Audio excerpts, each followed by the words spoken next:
Avez-vous déjà ressenti un feu intérieur, un désir ardent de quelque chose de plus grand, une envie profonde de libérer votre plein potentiel et de vivre une vie remplie de sens et de joie? Ceci, mon ami, est l'appel du développement personnel, un voyage de découverte de soi et de croissance qui mène à une vie plus épanouissante et significative. Il s'agit d'identifier ce qui vous fait vibrer et de le poursuivre avec courage.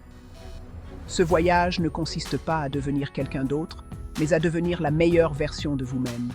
Il s'agit de se débarrasser des croyances limitantes et d'embrasser son authenticité. C'est votre histoire qui attend d'être écrite. Êtes-vous prêt à prendre la plume? Laissez-moi vous présenter Émilie. Émilie est une jeune femme gentille et talentueuse, mais elle se sent perdue dans le train-train quotidien, ses rêves s'estompant peu à peu. Elle occupe un emploi qui ne l'inspire pas, ses relations manquent de profondeur, et elle ressent un sentiment persistant d'insatisfaction. Émilie sait qu'elle est capable de plus, mais elle ne sait pas par où commencer. Un soir, en parcourant les réseaux sociaux, elle tombe sur une citation qui résonne au plus profond de son âme. La seule façon de faire du bon travail, c'est d'aimer ce que l'on fait. C'est un message simple, mais il déclenche une étincelle en elle. Cette étincelle est le premier pas de son voyage de développement personnel. Vous reconnaissez-vous dans l'histoire d'Émilie? Avez-vous déjà eu l'impression que votre vie ne vous appartenait pas vraiment? La bonne nouvelle, c'est que vous n'êtes pas seul et qu'il n'est jamais trop tard pour écrire un nouveau chapitre.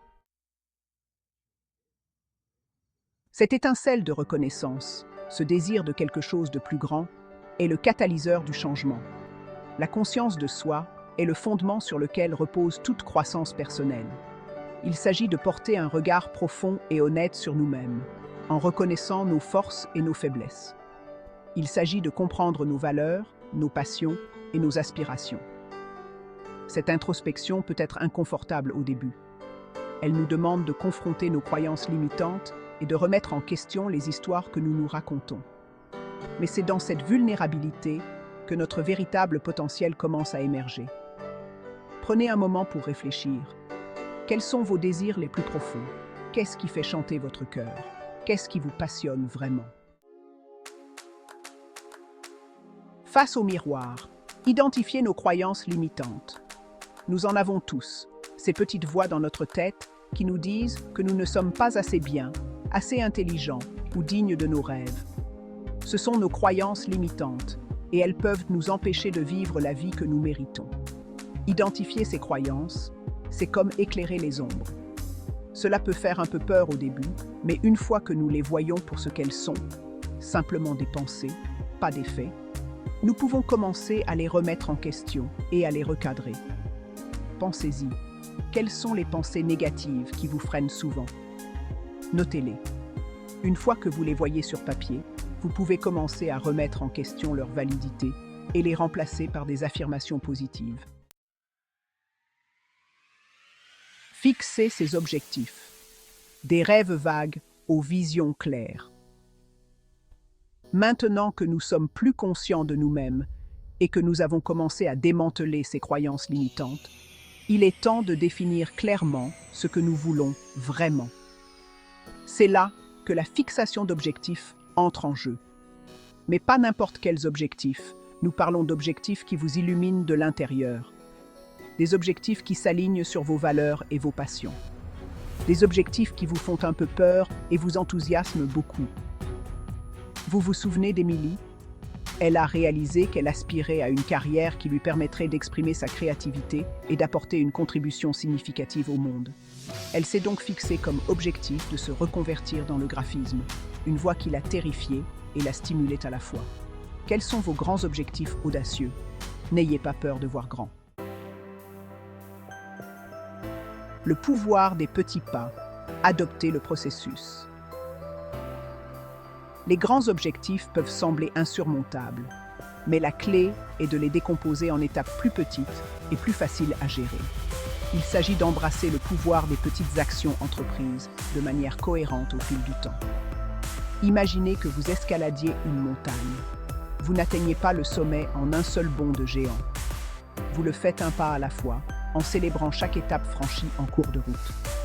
Émilie, par exemple, n'a pas quitté son travail et ne s'est pas inscrite à l'école de design du jour au lendemain.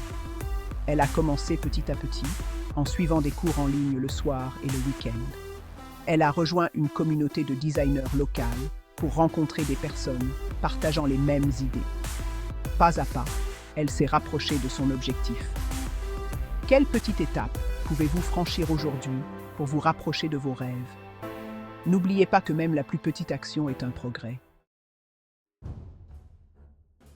Surmonter la peur et sortir de sa zone de confort. La peur est un élément naturel de la croissance. C'est la façon dont notre esprit essaie de nous protéger de l'inconnu. Mais voici le secret. De l'autre côté de la peur se trouve une croissance et des opportunités incroyables. Sortir de notre zone de confort peut sembler intimidant, mais c'est là que la magie opère.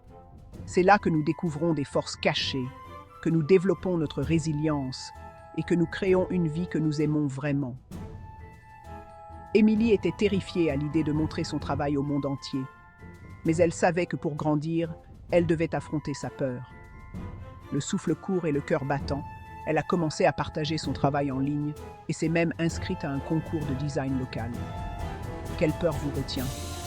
Que se passerait-il si vous choisissiez le courage plutôt que le confort?